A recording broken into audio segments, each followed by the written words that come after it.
Hello everyone. तो चलिए आज का क्लास स्टार्ट करते हैं। और आज का क्लास है आपका फिक्स्ड प्रीपोजिशन का पार्ट नंबर 19 18 पार्ट तक हम लोग पहले देख चुके हैं। ये लिया गया है एसपी बख्शी बुक का नाम है, एक मतलब ऑथर का नाम है, अरिहंत पब्लिकेशन का एक बुक है, तो उससे मैं डायरेक्टली लिया हूँ। अब बात करते हैं इसका यूज़ कहाँ है। तो क्लोज टेस्ट में। क्लोज टेस्ट हर एक एग्जाम में बहुत ज़्यादा इंपॉर्टेंस रखता है और फिल इन द ब्लैंक्स में काफ़ी ज़्यादा इसका यूज़ है।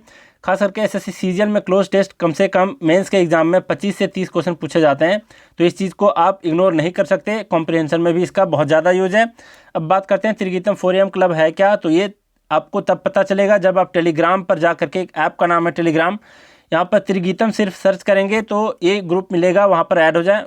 प्रीवियस कुछ दिनों का आप मैसेज वहाँ पर अगर पढ़ते हैं तो पता चलता है कि ये ग्रुप में क्या एक्टिविटीज़ होती हैं। अब बात करते हैं पर्सनल गाइडेंस का। तो जी हाँ, मैं आप लोगों का भ्रम थोड़ा सा दूर कर दूं, पर्सनल गाइडेंस का मैं चार्ज रखता हूं। काफ़ी सारे स्टूडेंट हैं, अभी तक मेरे से 138 स्टूडेंट जुड़ चुके हैं, तो आपको भी इससे जुड़ना है। और हाँ, चार्ज रखता हूं, लेकिन इस बात की गारंटी होती है कि मैं आपको याद भी कराता हूँ एक टास्क और टेस्ट के थ्रू। आप जाकर के डिस्क्रिप्शन बॉक्स में जाकर के चेक करेंगे इस वीडियो का, तब आपको पता चलेगा क्या क्या करते हैं हम लोग वहाँ पर। और अगर आपको लगता है कि ये फालतू का चीज़ है, ये बेकार की चीज़ है, तो भी आपके लिए बेहतर है कि आप सिर्फ वीडियो को देखो, आपको टेस्ट और टास्क के पीछे नहीं भागना है। हाँ, शायद आप मिस करोगे मुझे कब, जब पंचवर्षीय योजना एक बार कर चुके होगे और एक भी वोकेबलरी आप अच्छे से याद नहीं कर पाए होगे, और एग्ज़ाम अगर नहीं निकल रहा होगा, आप अपने फ्रेंड को, जो लोग पर्सनल गाइडेंस को ले रहे हैं, उसको आप जब कोई बड़े प्लेटफॉर्म पे इंटरव्यू देते हुए देखेंगे तो आपको फील होगा कि काश मैं उसी वक्त सर से पर्सनल गाइडेंस ले रहा होता, तो शायद मैं भी इस पोजीशन पे होता आज। तो इसका बहुत ज़्यादा इंपॉर्टेंस है। शायद हर एक किसी के रूम में 2 किताब 4 किताब ऐसे ही पड़ा रहता है, कोई नहीं पढ़ते, सिर्फ रखे रह जाते हैं आपकी किताबें। और इस बात की गारंटी मैं लेता हूँ कि कुछ ही महीनों में आपका मैं कॉन्फिडेंस लेवल बहुत ज़्यादा बिल्डअप करने वाला हूँ इस पर्सनल गाइडेंस के थ्रू। बस आपको अपनी कंटिन्यूटी बनानी है, अपने परसिवरेंस को तोड़ना नहीं है। तो यही मेरा मेन मकसद है पर्सनल गाइडेंस के थ्रू। अब जरा देखते हैं आज के जो वर्ड्स हैं क्या क्या हैं। तो पहला जो आपका फिक्स्ड प्रीपोजिशन है, ये क्या है, ये आपको जियर एट। देखिए, इसको जियर भी पढ़ते हैं, जीर भी पढ़ते हैं, तो आप कुछ भी पढ़ो, तो इसको पढ़ेंगे जियर एट। जियर एट का मतलब होता है कि उपहास करना, किसी का मजाक उड़ाना, किसी का हंसी उड़ाना, किसी को चिढ़ाना, ये सब कहलाता है जियर एट। अब किसकी बातें कर रहा है, किसी व्यक्ति का भी आप मजाक उड़ा सकते हो, अब फिर किसी व्यक्ति की कोई कमजोरी है उसका भी क्या कर सकते हो, मजाक उड़ा सकते हो। मतलब किसी के एक्शन को और फिर किसी व्यक्ति को अगर आप मजाक उड़ाते हो तो वहाँ पर कहेंगे जियर एट। यहाँ पर जियर के साथ विद मत लगा देना, अगर पर्सन है तो यहाँ पर ख्याल रखना है। जियर एट का मतलब दोनों के साथ आप लगा सकते हो, व्यक्ति के साथ और उसके एक्शन के साथ भी। अब जरा देखिए, इसका मीनिंग तो समझ गए। जियर एट का मतलब होता है किसी का उपहास करना, हंसी मजाक उड़ाना, किसी का चिढ़ाना, किसी को। यहाँ पर दिया है एग्जाम्पल में, the spectators jeered at their team on their 4th defeat. मतलब जो दर्शक थे, स्पेक्टेटर्स का मतलब दर्शक होते हैं, जो मैच देखने के लिए गए हुए होते हैं, वो अपने टीम को क्या कर रहे होते हैं, मजाक उड़ा रहे होते हैं, जियर्ड एट कर रहे होते हैं। किस लिए, क्योंकि वे लोग लगातार 4 बार हार चुके थे, तो उनके चौथी हार पर क्या कर रहे थे, टीम का लोग मजाक उड़ा रहे थे, दर्शक लोग जियर्ड एट कर रहे थे। अब बात करते हैं सेकंड नंबर है जेस्ट एट। देखिए, जियर और जेस्ट दोनों का सेम मीनिंग है, दोनों का मतलब होता है मजाक उड़ाना, उपहास करना। तो जेस्ट के साथ भी एट आया है और जियर के साथ भी आपका एट आया है, दोनों का सेम मीनिंग है और दोनों का यूज आप कर सकते हैं किसी व्यक्ति या उसके एक्शन पर, क्या कर सकते हैं, मजाक उड़ा सकते हैं। तो यहाँ पर है एग्जाम्पल में, never jest at those who are in trouble. मतलब कभी भी किसी का मजाक मत उड़ाओ जो लोग ट्रबल में है, समस्या में है, मुसीबत में है, उसका मजाक कभी मत उड़ाओ। कई लोग होते हैं ना, जैसे कोई दिव्यांग बच्चा है, वो थोड़ा सा टेढ़ा मेढ़ा चल रहा है, तो उसको देख करके लोग मजाक उड़ाना स्टार्ट कर देते हैं, हंसना स्टार्ट कर देते हैं, तो ये बहुत ही बुरी बात है। तो इस तरीके के मजाक, हंसी करना, इस तरीके का जो उपहास करना होता है, वहाँ पर यूज़ करते हैं जेस्ट एट, तो इसका भी ख्याल रखना। थर्ड नंबर देखो, 4th नंबर देखो, 5th नंबर देखो, तीनों है नोन नोन नोन। एक के साथ टू आया है, एक के साथ बाय आया है, एक के साथ फोर आया है, तो इसको आप अच्छे से ख्याल रखना। नोन टू जो है ये पैसिव वॉइस में यूज़ होता है, इस चीज़ का भी ख्याल रखना है। जैसे पैसिव वॉइस कैसे बनाया जाता है थोड़ा बहुत भी अंदाज़ा होगा, जैसे आर नोन टू लिखा है तो ये है आपका पैसिव वॉइस में ये सेंटेंस है। तो इसका मतलब होता क्या है? सबसे पहली बात जान लो कि नोन टू का जो मतलब होता है ये होता है जानना, लेकिन पैसिव वॉइस में इसका यूज होना, मतलब किसी व्यक्ति को जानना, किसी चीज़ को जानना, ये कहलाता है नोन टू। किसी चीज़ से मतलब आप अनभिज्ञ नहीं होते हो, मतलब किसी को जान रहे होते हो, तब वहाँ पर यूज़ करते हैं नोन टू। नेक्स्ट आपका नोन बाय, इसका मतलब भी है कि जाना जाता है, इसका मतलब जाना जाता है, पहचाना जाता है। नेक्स्ट है आपका नोन फॉर, मतलब किसी व्यक्ति को आप किस लिए जानते हो, किसी लोग को, किसी प्रजाति के लोगों को किस तरीके से रिकॉग्नाइज करते हो, किस तरह से पहचानते हो, तो वहाँ पर नोन बाय है। नोन के साथ अगर फॉर आया तो इसका मतलब है किसी व्यक्ति को जानना या फिर पहचानना, लेकिन कब? उसके गुणवत्ता के लिए जानना, किसी के क्वालिटी के लिए जाना जाना, ये कहलाता है आपका नोन फॉर। तो आप एक एक करके समझेंगे इस बात को।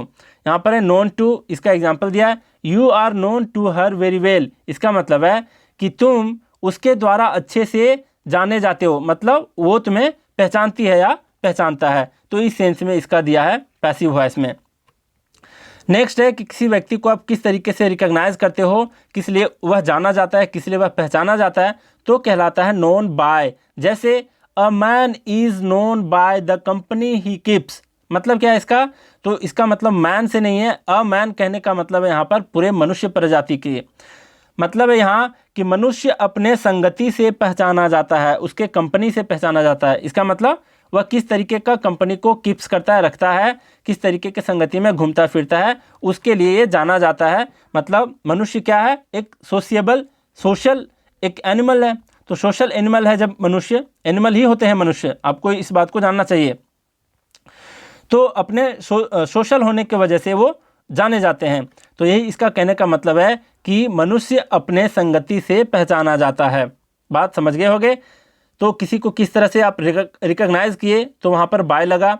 नेक्स्ट है किसी के गुणवत्ता के लिए जाना जाना, ये कहलाता है नोन फॉर। अब यहाँ दिया है अर्नब इज़ वेल नोन, मतलब अर्नब नाम का व्यक्ति काफ़ी ज़्यादा फेमस है, वेल नोन है। फॉर हिज बेनेवोलेंस, मतलब वो अपने उदारता के लिए जाने जाते हैं। कौन? अर्नब नाम के व्यक्ति। तो उसकी क्या क्वालिटी है, क्या गुणवत्ता है? तो उसकी गुणवत्ता है बेनेवोलेंस, मतलब उदारता, मतलब काफ़ी दान वान करते हैं, लोगों में चैरिटी करते हैं, लोगों की भलाई करते हैं। तो इसके लिए अर्नब बहुत ज़्यादा वेल नोन फॉर हैं, मतलब काफ़ी ज़्यादा फेमस हैं। तो इन तीनों में फ़र्क थोड़ा बहुत आप समझ गए। बस इन तीनों में अगर कन्फ्यूजन हो तो कुछ नहीं करना है, बस इसके सेंटेंस को याद रख लो या फिर 2-4 बार रीडिंग मार लो, और इस तरीके से एक एक करके आप याद करोगे known to, known by, known for, तो आप मिस्टेक कर जाओगे। सिंपल सी बात है, इसके सेंटेंसेस को 2-4 बार पढ़ लो, दिमाग में बैठ सा जाता है ये। अब जरा देखिए, और कॉन्सेप्ट तो मैं बता ही दिया हूँ। आगे है आपका 6 नंबर नॉक्ड एट, और नेक्स्ट आपका नॉक ऑन। क्या फ़र्क है दोनों में ये देखेंगे। तो यहाँ पर नॉक्ड एट का मतलब है, इसका मतलब है दरवाज़ा खटखटाना, मतलब ये वर्ब के सेंस में है। ये है नॉक ऑन, मतलब कहीं पर आप खटखटाहट की आवाज़ सुनते हैं तो उस खटखटाहट की आवाज़ को बोलेंगे, मतलब ये नाउन की तरह यूज़ हो रहा है, खटखटाहट। बात समझ रहे हैं? तो यहाँ पर नॉक ऑन है तो ये नाउन की तरह यूज़ होगा। नाउन जहाँ भी है ऑन लगा लेना, वर्ब जहाँ भी है एट लगा लेना। अब अगर आपको याद रखना है तो एक तरीके से कर सकते हो, ऑन में लास्ट एन है तो यहाँ नाउन में एन है, तो इस तरीके से याद रख सकते हो। तो नॉक्ड एट का मतलब हो गया क्या? दरवाज़ा खटखटाना, और नॉक ऑन का मतलब खटखटाहट की आवाज़। यहाँ पर दिया है example, I knocked at the door but there was no reply, मैंने दरवाज़ा खटखटाया लेकिन वहाँ पर कोई रिप्लाई मुझे नहीं मिला। नेक्स्ट है Mala heard a knock on the door, मतलब माला नाम की एक जो लड़की है वो क्या सुनती है? डोर पे एक खटखटाहट की आवाज़ को हर्ड करती है, सुनती है। तो आप अच्छे से समझ गए इन दोनों में क्या फ़र्क है। इसमें भी कन्फ्यूजन लगे तो आप सिंपल क्या करोगे, यहाँ पर इसके सेंटेंसेस को याद कर लोगे या 2-4 बार रीडिंग कर लोगे। नेक्स्ट क्या है ज़रा देखो ध्यान से। नेक्स्ट 3 चीज़ है। एक तो है की टू। की टू, इसका मतलब क्या होता है? की का मतलब कुंजी होता है, चाबी होता है।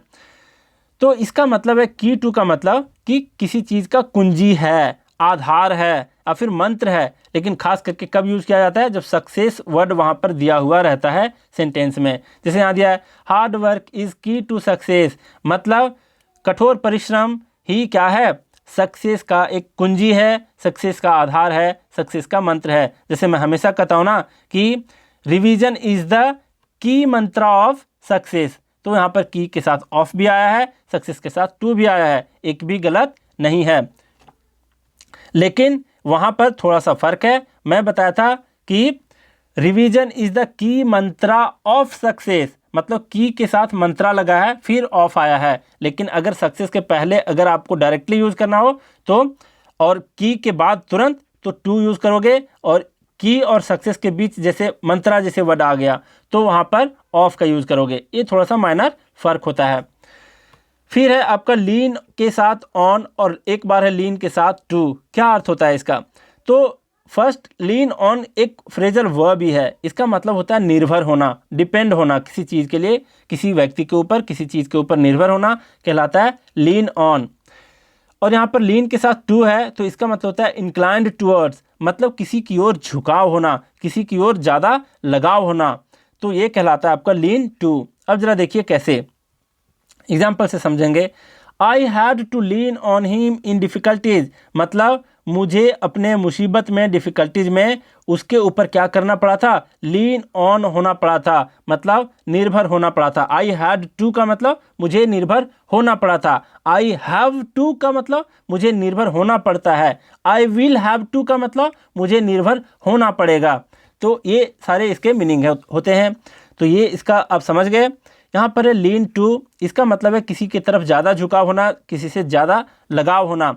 यहाँ पर दिया है एग्जाम्पल में, he seems to lean more to his daughter than his son, मतलब वो ऐसा प्रतीत होता है कि वो ज़्यादा लीन टू है, किसके तरफ? अपनी बेटी के तरफ ज़्यादा झुकाव है, ज़्यादा लगाव है अपने बेटे के अपेक्षा, मतलब वो अपने बेटी को ज़्यादा पसंद करते हैं, वो ऐसा प्रतीत होते हैं अपने बिहेवियर वगैरह से। तो सबको समझ गए। अब मैं रिकैप करवा देता हूं हमेशा की तरह, ताकि 2 मिनट में आप क्या कर सकें? रिवाइज कर सकें मीनिंग के साथ। अब जरा देखिए, यहाँ जियर एट का मतलब होता है उपहास उड़ाना, हंसी उड़ाना, मजाक उड़ाना। जस्ट एट इसका मतलब भी होता है किसी को चिढ़ाना, उपहास करना। नेक्स्ट है नोन टू का मतलब है जाना जाता है, पहचाना जाता है। फिर है नोन बाय, इसका मतलब भी क्या है? जाना जाता है, पहचाना जाता है। नोन फॉर इसका मतलब भी है पहचानना और फिर जानना। और इन तीनों में कैसे फ़र्क समझेंगे? बाय है तो वहाँ पर रिकॉग्नाइज किस तरीके से आप किसी को कर रहे हैं, तो वहाँ पर कहलाता है नोन बाय। और किसी के क्वालिटी के लिए जब जाता हो तब आप वहाँ यूज़ करेंगे नोन के साथ फॉर। और पैसिव वॉइस का सेंटेंस हो तो यहाँ पर आप यूज़ करेंगे नोन टू। नेक्स्ट है नॉक्ड एट, मतलब ये वर्ब की तरह काम कर रहा है, मतलब दरवाज़ा खटखटाना। नेक्स्ट है नॉक ऑन, मतलब खटखटाहट की आवाज़, मतलब ये नाउन की तरह यूज हुआ है। की टू, ये जब भी आपका सक्सेस वर्ड यहाँ पर रहे तो समझ आना उसके पहले टू यूज़ करना है, और की के तुरंत बाद बीच में की और सक्सेस के बीच में दूसरा वर्ड आ जाए तो वहाँ पर ऑफ यूज़ करना है। जैसे मैं बताया सेंटेंस को कि revision is the key Mantra of success, की मंत्रा ऑफ सक्सेस, मतलब की और सक्सेस के बीच मंत्रा आया है तब जाके ऑफ आया है। और अगर डायरेक्टली की रहे और सक्सेस रहे तो वहाँ पर टू लगाना है। नेक्स्ट है आपका लीन ऑन का मतलब होता है निर्भर होना। फिर है लीन टू, इसका मतलब है किसी की ओर ज़्यादा झुकाव होना, लगाव होना। तो चलिए आज हम लोग बहुत कुछ सीखे, तो आज का क्लास यहीं रैप अप करते हैं। Thank you very much.